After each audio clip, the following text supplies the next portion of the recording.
Hi there, thank you for joining me to chat about this latest episode of Gold Rush. This is episode 7. If you're a fan of the show, go ahead and hit that subscribe button and also let me know your thoughts on the episode in the comments. You can also just hit the thumbs up button, whatever works for you. So Rick is behind on his royalty payment, so he goes to see Troy to ask for more time. He's giving sob stories about all the expenses he has to pay, and I have to say, Troy is very patient in working with him. And I feel as though in working with him, he may never get his royalty payments on time. Rick may continue to have the expectation that Troy will work with him if he doesn't get his ducks in a row and be able to produce the payments on time. So hopefully, this is just a one-off where his royalty payments are late. But anyway, Troy decided that it was okay as long as he gave him 50 ounces of gold by the end of the week. So he has 35 ounces already from what he has mined. So by the end of the week, Rick will need to mine the remaining 15 ounces. So in this episode, Rick has a couple of setbacks due to issues with his equipment. First, you see where Morgan is going out. She's doing her regular day's job, moving dirt. And then she notices fumes coming from the wash plant. So she has to run over there and turn off the equipment. And then she radios for Rick. So Rick comes over to check things out. And he finds out that there are some belts that have broken. Apparently something went wrong. And so the belts ended up rubbing together. And so they broke apart. And they had all the dirt that was in the equipment or that was in process of being washed got jammed up. So first they decided to dig out the jam and see if maybe they could figure things out that way or maybe they could get things working. But in the end, he realized that some belts on there had broken in two. So now he needs to find a replacement part and he really can't afford it. So he is like stressing out.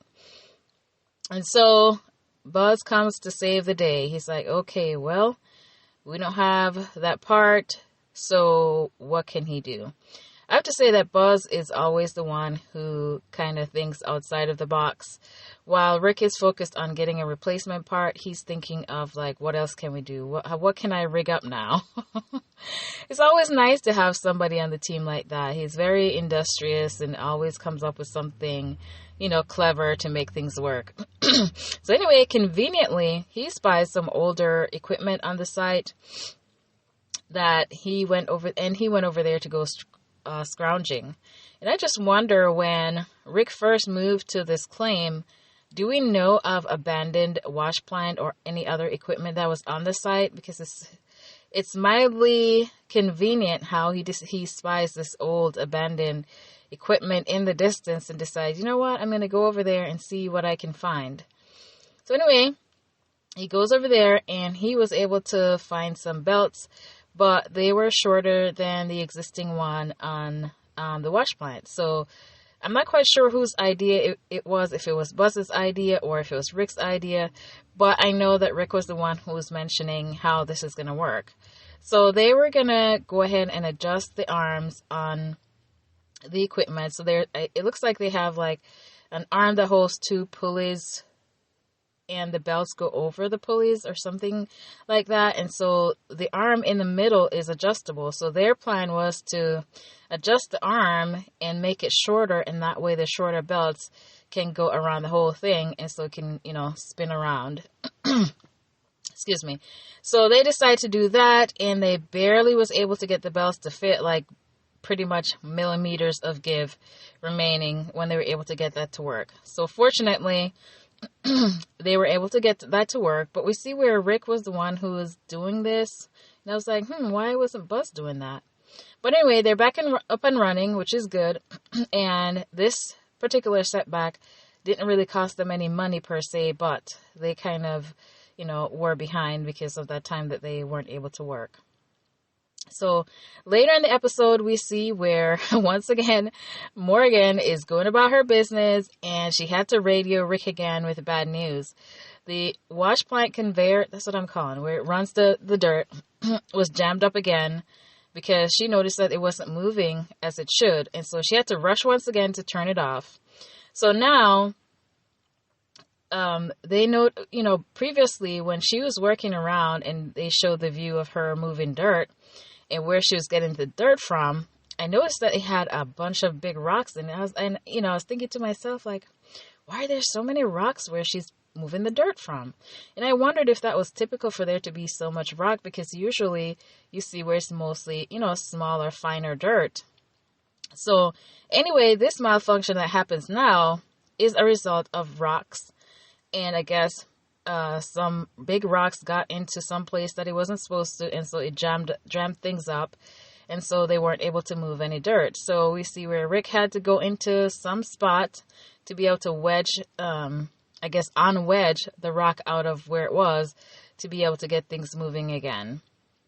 So we see Rick bent up like a pretzel in a crevice trying to pry the rocks out. And so he was able to get that taken care of. And although they lost production time, this really didn't have to cost him any money as far as having to go buy parts or anything like that. So that was good for him. So as at the end of the episode, as usual, they do their weighing, and he knows that he has to turn in the 50 ounces to Troy. So what do you know? When they do their weighing, he has just over 15 ounces. I think it was like 15.2 or something like that, 2.8 or something. So conveniently, he just made the 15 ounces that he needed to be able to have the cumulative total of 50 ounces to turn over to Troy. So he was visibly relieved, and we see where he goes to turn the gold over to Troy. And so now Rick's vault is pretty much empty. So if he has any repairs coming up now that he's, depleted his gold that he has, I just wonder how he is going to pay for that. Hopefully he has some reserves somewhere, but he made it sound like he didn't. And this is not really a solid business plan to be able to have like zero reserves. So we'll see what happens from here. At Unforgiven, Tyson is not making a whole lot of progress. He is hitting what's called decomposed bedrock. I think that's the term that they used. But basically, they're looking for the bedrock to have kind of more of a creamier consistency. But what they're finding is more like clay type, which is really compact, and will make it really difficult for them to get any gold from that if there's gold in it. They're expecting that gold should be in that layer, but if they do run that, they're going to be able to retrieve significantly less gold than what they would have if they had a different type of consistency in the bedrock. So I think they had mentioned that if they went and mined it, they would have gotten 30%, be able to get out at least 30% less gold than they would have, which is not good for their plans. But I wonder if they already should have known this in this area that they're mining. Wouldn't they have been able, when they did their taps or whatever, to know what layer, what type of rock there is in that layer and how far down and all that? Why wouldn't they have known this already? But let me know what you guys think. When I saw that, I was like, wow, shouldn't they have known this already? So Parker comes over to check things out, and yeah, the consensus and the outlook is not really good. So he says to keep on working on it because they don't really have anything else they can do right now. He wants Dominion Creek to naturally thaw out so it'll be easier to mine. Plus, they want to concentrate over here on Unforgiven because they feel like they're closer to being able to get the funds that he needs and reach his goal and get some money coming in. So Tyson is continuing to work. He's the only one there, and he's working on the 750 and moving dirt and doing all that. Stripping. Are they stripping? He's moving dirt. I don't know if it's stripping what they're doing or what. So anyway, so as he's going along, he encounters an issue, and he got out and he noticed that there was something going on with some sprocket. Something had broken off, and so he was losing traction in some areas of the belts. Is that what it's called? Or the teeth part? What do you call it? So he had to stop to prevent further damage to the equipment, and so he radios Taylor for help. So while he was waiting for Taylor to come by, he decided to run a smaller excavator to at least be able to get some work done. But he says that that other one that he's using, he's not able to carry as much dirt as the other. He's not able to do as much work. The bucket is smaller. And so about half of what he could have been doing with the 750. So eventually, Taylor comes over and he had to take off a section of the excavator belt assembly and some other things to be able to get to the sprocket. And so because some of the, it looks kind of like a cog, but the tip piece had broken off, so he had to replace that. And so he worked pretty hard on it, got straight to the point and get everything going. And so he was able to get that repaired. And so as soon as that was repaired, Tyson got back into that and to be able to work towards making sure that they're able to get to their goal for the week, because they're already behind. We already know the narrator keeps reminding us that how far back Parker is and, the financially precarious position that they're in. So in the end, they were able to get some goal for the week. At their weighing, they had 262.95 ounces, which the narrator tells us is valued at about $500,000. So it's a little bit less than Parker's goal, because his goal was for 350 ounces. So far for the season, they have about 387.95 ounces. And Parker is nowhere near being happy with the outcome so far. He's still stressed out. And the old man on the team, I think his name was Dumit, he tries to stay positive. He says, you have to get to 400 before you get to 5,000. I think 5,000 is the goal for the season. And Parker's like, well, I feel like we're at the bottom of Mount Everest with a chisel and a hammer. The financial situation is still not very good, so he's not impressed. I'm sure he's trying to find something to be positive about, but, they're still very well into the hole financially. So he's asked that, if they continue to hit decomposed bedrock, would they still be able to meet their goal? And so he said, more than likely not. And, when asked if that was the case, what's the plan? He says he doesn't know. And so after he was asked that, and I don't know if this was edited, after he was asked that, he kind of made a speedy exit from where they were gathered to do the weighing, and he said he had to go.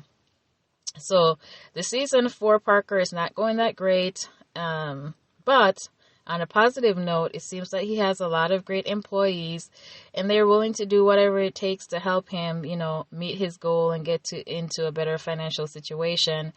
And they want to work and do whatever they can. So that's a great positive for him, and I'm sure, eventually things will turn around.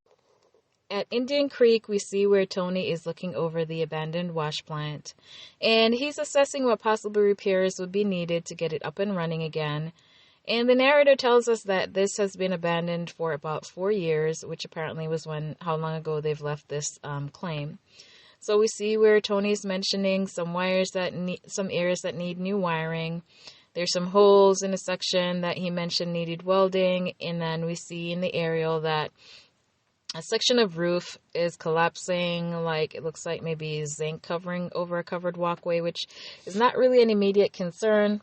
But apparently this thing has been dismantled when they stopped mining, so now they need to put it back together. Tony wants to get to sluicing by the end of the week. So the narrator tells us that they're going to have to move the shaker deck and get it into the wash plant frame. And then they have to add another section on top of that and then assemble that together and then to be able to get it running again. So we see where, they're moving those parts. And then we had a guy there who's holding some chains. He's on the ground, and there's some chains coming from those heavy parts that they're moving around. My guess is probably to keep it from swinging around too much as they're moving it over to where it needs to go. So Mike says, nobody should stand under the load. And I believe he told the gentleman who was holding the chain as well. And so as they proceed further, what does he do? Stand under the load. And so we see where Mike says he doesn't care if somebody dies, but he just doesn't want to go to jail for what somebody else did or something to that effect, which I was like, man, that's kind of harsh. So, I'm thinking this guy who's holding the chain possibly, is a newbie. because anybody who's, seasoned or a professional in the business would know not to stand under that kind of heavy equipment and would be well aware of the repercussions, if something happens and you're under it. So anyway, Tony comes barreling out from his spot, and I guess the guidelines are for the guy, if there's a safety violation, they have to go home. And so he tells him he's gone for the rest of the day, and he wasn't really nice about it either, although, Tony is kind of harsh, and he always speaks with expletives. So he tells him, like, get out of here. I was like, man, I felt bad for the guy. But for me, it seems to be he's a newbie, and of course, he messed up, and that's the rule, so he was gone for the day. And I understand that this is not a place for anyone to be babied, so I guess. So they went ahead and finished up what they were doing. They got everything assembled, and they're ready to go. They were almost done. I think they said they were finished at that point with assembling the wash plant, and we see a truck in the distance coming up to the claim. And Tony was like, oh snap, it looks like it's some inspectors coming. They're going to make a surprise inspection. So he says that, they don't want to get filmed, and so he told the crew to turn off the cameras. When the cameras came back on, Tony returns with bad news. They cannot mine as planned. So apparently Tony had misread the licensing term, and they cannot mine the whole area. They're only able to mine 1 acre due to the mining restrictions that they had in place. So this is a massive oversight, and I was like, oh my goodness, how did this happen? Aren't there other people to interpret these documents or the terms other than Tony? But Tony's saying apparently he needs to learn how to read. So he has to go inform Minnie of this. And so she's just looking like, what did you do? How could you? This is not good. So Tony's mentioning that it's not financially feasible to just mine 1 acre, especially since they have moved all that equipment from the other claim to come over here to mine. What are they going to do? They can't make enough money to cover all the expenses and the time with just mining 1 acre. So the narrator mentions that maybe, Tony is going to see if he can work anything else out with the inspectors, or that's what he was alluding to, or they're only going to have to mine the 1 acre. And so if that was an option to begin with, to work something out, why wouldn't they have done that? Why wouldn't they have allowed that to begin with? Why would they say it's restricted to 1 acre if they could have mined more? I don't know how he could possibly, work something out if the restriction to the amount of area that they can mine is based on the water restriction, unless they're able to get the water restriction lifted. But in that case, why would they have done that to begin with anyway? But let me know what I missed. I just didn't understand this whole situation of working something else out. Why not have done that to begin with? So Tony is the only one at this point who hasn't gotten any goals so far this season, and I believe it's a month in. I think the narrator says about a month in, and he's nowhere near his 6,000 ounce goal for the season. So unfortunately, his operation is at a standstill so far. Anyway, let me know your thoughts. I believe these are the main points and main events in this episode. Like, comment, and subscribe.